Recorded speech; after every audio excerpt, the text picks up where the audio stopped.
आज आपल्या विठुरायाच्या नगरीचं भविष्य येणाऱ्या 5 वर्षाच्या कालखंडामध्ये कशासाठी आपण कुणाच्या ताब्यात देणार आहोत हे ठरवणाऱ्या निवडणुकीच्या प्रचाराच्या सभेच्या निमित्तानं आपल्या सोबत उपस्थित असलेले या पंढरपूर विधानसभा मतदारसंघाचे आमदार माझे मित्र सन्माननीय समाधानजी अवताडे आणि ज्यांनी पंढरपूर शहराच्या विकासाच्या बद्दल झालेला विकास आणि भविष्यातलं पंढरपूर कसं असेल हे आपल्या सगळ्यांच्या समोर मांडलं आणि मोठ्या मालकांचं स्वप्न मोठ्या मालकांनी घालून दिलेली आदर्श घेऊन जे पंढरपूर शहरामध्ये काम करतात ते आदरणीय परिचारक प्रशांत परिचारक मालक आणि आजच्या स्टेजवर सगळेच उपस्थित आहेत. परंतु उद्याच्या पंढरपूरच्या नगराध्यक्षा भावी म्हणणार नाही मी,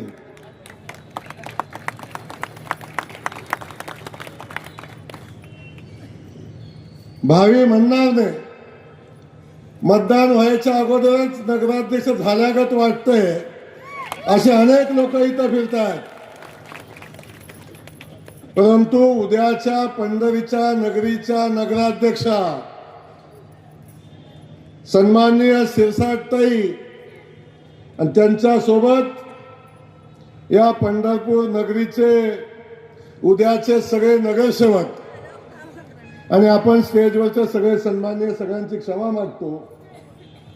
आपण या ठिकाणी उपस्थित असलेल्या आमच्या सगळ्या लाडक्या बहिणी, आपण उपस्थित असलेले सगळे पंढरपूर शहरातले नागरिक सगळ्यांचं या ठिकाणी स्वागत करत असताना सगळे पत्रकार बंधू या ठिकाणी आहेत,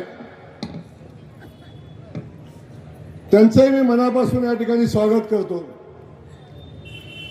आणि मी या पंढरपूर शहराची निवडणूक मालक गेल्या 8-10 दिवसापासून मी बघतोय. 10-12 दिवसातच अचानक कोणतरी इथं आलं जे मागच्या वर्षी बघितलं होतं ते पुन्हा ह्या वर्षी आलं. जे मागच्या निवडणुकीला दिसलं ते पुन्हा ह्या निवडणुकीला दिसतंय. मध्ये आधी कधीही नाही, मध्ये आधी आमचा संबंध नाही. निवडणूक आली की आम्ही येणार आहे, निवडणूक आली की आम्ही येणार आहे आणि निवडणुकीत आमचा पराभव होणार आहे. अशा पद्धतीची परिस्थिती आहे. मला कुणावर टीका करायचा विषय नाही. हा विषय आमच्या पंढरीच्या नगरीच्या अस्मितेचा विषय आहे. हा विषय आमच्या पंढरपूर नगरीतल्या जनतेचा विषय आहे. हा विषय आमच्या पंढरपूर नगरीतल्या उद्योजकांचा विषय आहे, छोट्या मोठ्या व्यावसायिकांचा विषय आहे. उद्या या पंढरपूरचा विकास झाला, वेगानं पंढरपूर वाढलं तर आमचा व्यवसाय वाढेल, तर आमचं पोट चांगलं चालेल, आमच्या हाताला काम मिळेल. आणि हे बदललेलं पंढरपूर आपल्या सगळ्यांना जे अपेक्षित आहे ते पंढरपूर जे आंतरराष्ट्रीय दर्जाचं तीर्थक्षेत्र बनवण्याचा जो संकल्प माननीय देवेंद्र फडणवीस साहेबांनी केलेला आहे ते पंढरपूर. मालक या पंढरपूर शहराचा विकास करायला बोलता बोलता आता आपण सांगितलं या भागातले काही रस्ते राहिलेले आहेत. किमान पंढरपूर शहरातल्या रस्त्यासाठी 200 ते 300 कोटी रुपये लागतील मालक. आता अंतर्गत रस्त्यासाठी आपण केलेले रस्ते सोडून मालकाने एक फोन केला फडणवीस साहेबांनी सांगितलं माझ्या पंढरीच्या नगरीतले हे रस्ते राहिलेत, साहेब याला मान्यता पाहिजे. एका फोनवर मान्यता मिळेल. मला सांगा, आपल्या समोर नगराध्यक्ष पदाला एक उमेदवार आहेत, भालके ताई आहेत, माझ्या भगिनी आहेत, मला त्यांच्याबद्दल प्रचंड आदर आहे. परंतु मला सांगा ताई, पंढरीच्या नगरीच्या 500 कोटी रुपयाचे रस्ते पंढरीला पाहिजेत, ते रस्ते तुम्ही कुणाला मागणार आहे? ते रस्ते तुम्ही कुठून मंजूर करून आणणार आहे? कुणाकडे जाणार आहे?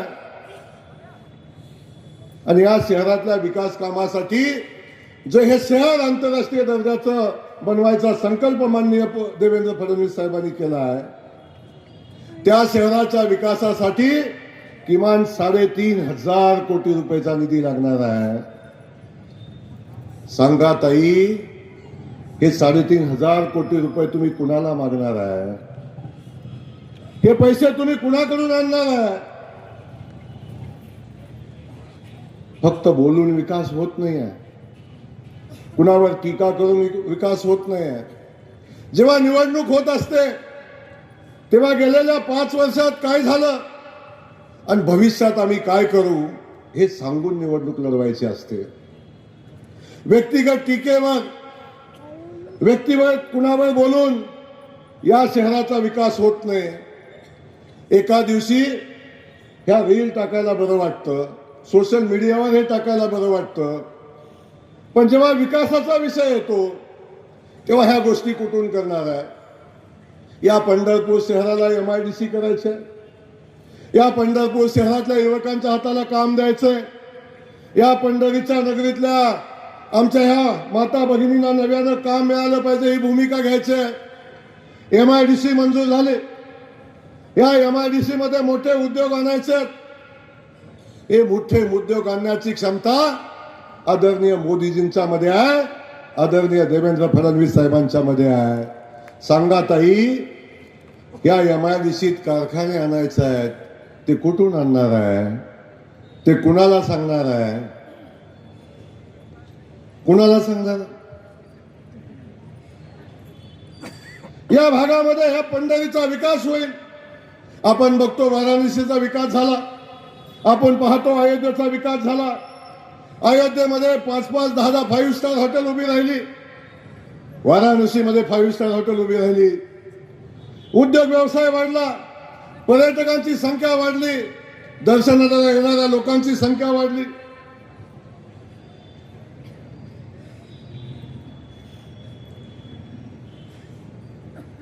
आणि लोकांचा व्यवसाय वाढला.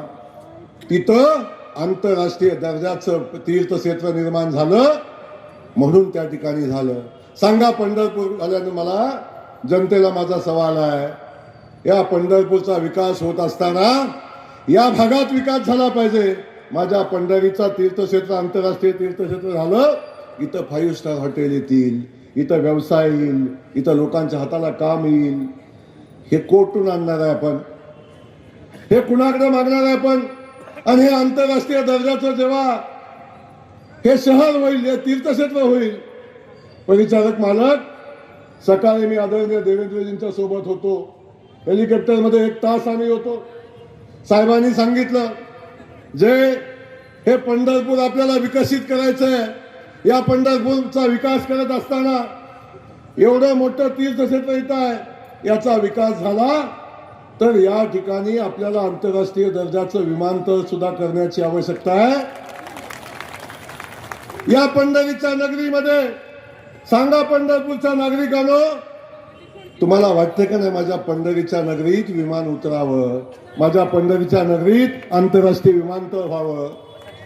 हे विमानतळ करायचं असेल तर मोदीजींच्या सोबत राहायला लागेल, तर आदरणीय देवेंद्रजींच्या सोबत राहायला लागेल.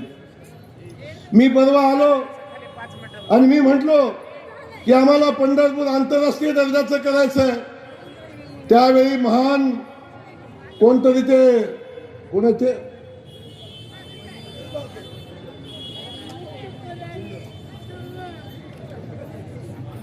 भगीरथ भालके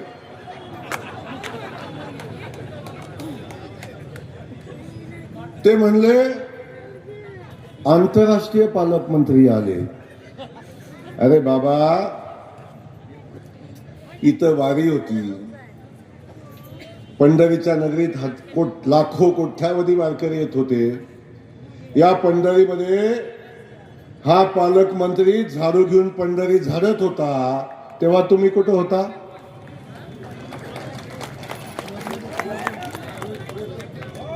तेव्हा तुम्ही कुठं होता?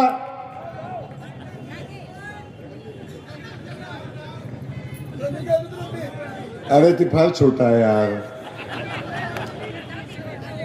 एवढ्या मोठ्या पंढरीच्या नगरीमध्ये एवढ्या छोट्या माणसाचं नाव का घ्यावं? आपल्याला इथं विकासाचं काम करायचं, आपल्याला इथं MIDC आणायचं, आपल्याला स्वच्छ सुंदर चंद्रभागा बनवायचं. आता बघता चंद्रभागा विकास मागतो, विकासाचा विचारता, तर या शहरामध्ये झालेला विकास आपण बघताय. हे नाट्यगृह झालं साहेब, मालक तुम्ही बांधलं. 75 कोटी रुपयाचं नाट्यगृह बांधलं. हे चालू करायला अजून 25 कोटी रुपये लागणार आहेत. सांगा भगीरथजी, हे 25 कोटी कुठून आणणार आहे? हे 25 कोटी कुणाला मागणार आहे? हे सारखं असं काय करतात रे खाल्लं? त्याच्यात एवढं मिळतं तो 25 कोटी द्यावा. त्याच्यातच कंगाल झाले. परिस्थिती इथं टीका करायची नाही. परिस्थिती या शहराच्या अस्मितेची आहे, शहराच्या विकासाची आहे. इथल्या गोरगरीब जनतेला घर मिळालं पाहिजे हे आहे. आज सकाळी देवेंद्रजी निर्णय जाहीर केला, तर आमच्या परिचारक मालकांनी सांगितला, या शहरामध्ये ज्या ज्या माणसाला घर नाही, ज्या ज्या माणसाला घराला जमीन नाही, त्या प्रत्येक माणसाला ज्यांनी अतिक्रमण केलंय शासकीय जमिनीवर, ती जमीन आम्ही नियमित करणार आहे. ज्याला घर बांधायला जमीन नाही त्याला जमीन शासकीय देणार आहे, आणि जमीन देऊन त्याला घर बांधायला पैसे देणार आहे. हे आमचं मोदीजींचं सरकार आहे. सांगा भालकेजी, आमच्या ह्या लोकांना घर बांधायला जमीन कुठून देणार आहे? सांगा. फक्त बोलून, रिक्षात बसून, रील बनवून शहराचा विकास नाही होत. अरे या पंढरीच्या नगरीतल्या या रिक्षावाल्यांच्यावर अन्याय झाला. हा पालकमंत्री येऊन रिक्षावाल्यांच्या सोबत उभा राहिला आणि ह्या सगळ्या रिक्षा सोडायला लावल्या. 300 रिक्षा, 300, 1 रुपया नाही घेऊन दिला कोणाला वारीच्या कालावधीत. छोट्या छोट्या लोकांच्या अडचणी आहे, छोट्या छोट्या लोकांचे प्रश्न आहे, व्यापाऱ्यांचा प्रश्न आहे, छोट्या छोट्या उद्योजकांचा प्रश्न आहे, आमच्या कोळी बांधवांचा प्रश्न आहे. या सगळ्या प्रश्नाला न्याय देत असताना कुठं असता भालके साहेब? कुठं असता? चंद्रभागा साफ करायची होती, स्वच्छ करायची होती. चंद्रभागेवर अतिक्रमण झालं तर पत्रकार बंधू आपण बसलाय. अरे हा पालकमंत्री, आमचे प्रशांत मालक, आम्ही त्या नदी झाडत होतो, चंद्रभागा झाडत होतो, तिथलं अतिक्रमण उभं राहून काढलं. आता स्वच्छ चंद्रभागेचं वाळवंट बघताय, स्वच्छ चंद्रभागा बघताय. सांगा भगीरथजी, तेव्हा कुठं होता तुम्ही? कुठं होता तुम्ही? निवडणूक लागली ना उतरला तुम्ही. एखादा गुण तरी नानाचा असावा. मला माझं नानाचं खूप जवळचे संबंध होते. आम्ही दोघं सोबतच होतो आमदार. कुठं नाना, कुठं हे असं नव्हते. नाना एवढं खोटं तर बोलतच नव्हते, अजिबात नव्हते बोलत. एवढं लबाड, एवढं खोटं बोलायचं कसं चालतं? माझी विनंती आहे आपल्या सगळ्या पंढरपूरवासियांना, बाबांनो, हे शहर एवढं सोपं नाही, सहज घेण्यासारखी निवडणूक नाही, कोणतं रडलं म्हणून मतं देणारी निवडणूक नाही ना बाबांनो. कोट्यावधी भाविक इथं येतात, कोट्यावधी वारकरी इथं येतात, आणि ह्या सगळ्या पायाभूत सुविधा, ही सगळी यंत्रणा चालवण्यासाठी मजबूत माणसाची आवश्यकता असते, मजबूत पक्षाची आवश्यकता असते. आणि मजबूत नगराध्यक्षाची आवश्यकता असते. नगराध्यक्ष मजबूत कधी होतो, कधी असतो? त्याच्या मागं मजबूत सरकार उभा असतं, त्याच्या मागं मजबूत मुख्यमंत्री उभा असतो, तेव्हा मजबूत नगराध्यक्ष असतो. आपण बघताय काय परिस्थिती आहे दादा. आजूबाजूच्या मतदारसंघाची अवस्था बघा. सरकार सोबत नाही. माळशिरसला 5 कोटी रुपये आमदार फंड आहे, त्याच्यावर नया दमडी आली नाही. नया दमडी आली ना, नई दमडी. मला सांगा, या पंढरीच्या नगरपालिकेचं उत्पन्न आहे, त्याच्यावर एवढा ओझं सहन होईल का हो? त्याला सरकार पाठीशी पाहिजे, त्याला शासन पाठीशी पाहिजे. आज या शहरामध्ये जर काय पाहिजे असेल तर मोदीजी देतात. मोदीजी या पंढरीच्या नगरीवर, विठुरायावर मनापासून प्रेम करतात. देवेंद्रजींचा तर हृदयात पंढरी आहे. आमचे प्रशांत मालक सातत्याने या शहरासाठी काम करत असतात. काहीतरी उगाच टीका करायची म्हणे सोन्याचा चमचा. ठीक आहे, त्यांच्या नशिबात होता सोन्याचा चमचा. तुमच्याकडे बी सोन्याचा चमचा होता, सारखा खळून खळून घालवला. काय कमी होतं? काय कमी होतं? या बाबाने सोन्याचा चमचा सांभाळला आणि 2चं 3 केलं. तुम्ही सोन्याचा बी टाकला आणि पितळचा बी टाकला आणि स्टीलचा बी गेला. आता मोकळच राहिले हात. या सगळ्या गोष्टी आपण तपासल्या पाहिजे. हे उद्याचं पंढरपूर आपण कुणाच्या ताब्यात देतोय याची जाणीव पंढरपूरकरांना असली पाहिजे. माझी विनंती आपल्या सगळ्यांना आहे, बाबांनो, एक भूमिका घ्या. आदरणीय देवेंद्रजींचा निरोप आहे आणि माझी आपल्याला मनापासूनची विनंती आहे, आपण सगळ्यांनी ठाम भूमिका घ्या आणि या शहराचा नगराध्यक्ष एका सामान्य कुटुंबातल्या, का कोळ्याच्या आमच्या बहिणीनं, कोळ्याच्या बहिणीनं नगराध्यक्ष व्हायचं ना? का ती कोळ्याची आहे म्हणून, गरीबाची आहे म्हणून? हा, तिला वारसा नाही म्हणून नाही व्हायचं त्यांनी? किती थट्टा करताय, किती मस्करी करताय गोरगरिबांची. तर माझं सांगणं एवढंच आहे की ताई आणि या कुटुंबाला पंढरपूर माहिती आहे, नगरपालिका माहिती आहे. इथं काम करायचं असतं तेही माहिती आहे, पंढरी कशी धारायची असती हेही माहिती आहे. कसं करणार पंढरी कशी झाडायची असते यांना? त्यामुळं माझी विनंती आपल्याला आहे, या भगिनीच्या पाठीशी ताकदीनं आपल्याला उभं राहायला लागेल आणि ताईला नगराध्यक्ष करायला लागेल. प्रशांत मालक सातत्याने या शहराची सेवा केली. मोठ्या मालकाचे आशीर्वाद आहेत, ते आहेतच, पण विठुरायाचा आशीर्वाद आपल्या पॅनलला आहे, मालक आपल्याला आहे आणि खास करून माझ्या या बहिणीला आहे. आणि ज्या बहिणीच्या पाठीशी विठुरायाचा आशीर्वाद आहे,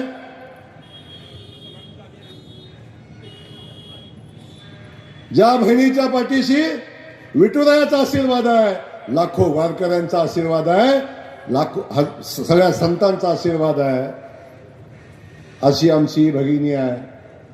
सातत्याने या पंढरीच्या सेवेमध्ये राहिलेली आहे.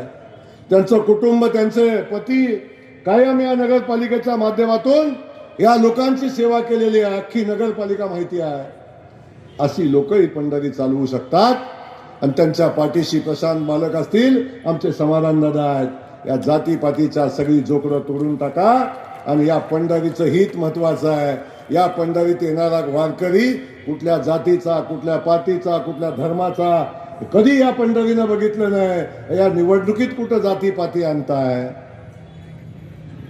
या पंढरीच्या नगरीला जातीपातीचा कलंक लावू नका. हजारो जातीची लोक या पंढरीत राहतात, अति गुण्यागोविंदाने राहतात. कुठं घेऊन चाललाय पंढरपूर आमचं? माझी विनंती आहे, या सगळ्या जातीपातीच्या जोकडाला तोडून टाका आणि का सामान्य घरातली, सामान्य कोळ्याच्या घरातली ही आमची भगिनी आहे. तिच्या पाठीशी या पंढरपूर शहरानं उभं राहा. तिच्या पाठीशी देवेंद्र फडणवीस साहेब, अख्खा महाराष्ट्र सरकार तिच्या पाठीशी उभा आहे. आम्ही सगळे त्यांच्या पाठीशी उभा आहोत. मी पालकमंत्री म्हणून सांगतो, या नगरपालिकेसाठी जे लागेल मालक, जे लागेल ते सगळं जिल्हा नियोजन मधनं मिळेलच, काळजी करू नका. पण मी सांगतो उद्या मी आंतरराष्ट्रीय आहे, मी आंतरराष्ट्रीय आहे आणि मी जर आंतरराष्ट्रीय आहे, मी जर एखाद्या राष्ट्रात गेलो आणि चुकून तुम्ही इथं असला तर वारीला पैसे कुठून आणाल, कुठून आणाल? एवढं सोपं वाटतं का हे पंढरी चालवणं? अरे मोठ्या मालकाने आदर्श घालून दिला, या शहराला वळण लावून दिलं, या समाजाला वळण लावून दिलं, उभं आयुष्य त्या माणसाने या मातीत खपवलं, गोरगरिबांचे संसार उभे केले, कधी कुणाला लुटलं नाही, कधी कुणाला खुपलं नाही, सातत्यानं लोकांची सेवा केली. आणि अशा कुटुंबावर तुम्ही आरोप करून सत्ता मिळते का? चर्चा करा, विकासाची करा, प्रश्न विचारा, विकासाचे विचारा, सांगा मालक तुम्ही काय केलं म्हणून विचारा. ते विचारते कोण? विचारते कोण? काही नाही. फक्त सोन्याचा चमचा आलाय, तो असा आहे, तो तसा आहे, तो तसा आहे. काय करायचं तुम्ही? कसे आहे? रडून खडून भावनेवर एक दिवस चालतं, भावनेवर वर्षानुवर्ष चालत नाही. हे शहर चालवत असताना त्याला या शहराला मजबूतीनं पुढे घेऊन जाणारा ताकदीचा पाठीराखा लागतो. तो प्रशांत मालकाच्या रूपानं तो आमच्या या बहिणीच्या मागे आहे. माझी हात जोडून विनंती आहे, आपण सगळ्यांनी या भगिनीच्या पाठीशी उभं राहावा. भारतीय जनता पक्षाचं कमळ देशातून, राज्यातून, आता पंढरपूरमध्ये सुद्धा उमललं पाहिजे, याची काळजी आपण घ्या, एवढीच विनंती करतो. 2 तारखेला आपण आमच्या भगिनीच्या चिन्हासमोरचं कमळाचं बटन दाबा आणि आपली सेवा करण्याची संधी द्या. जय हिंद, जय महाराष्ट्र.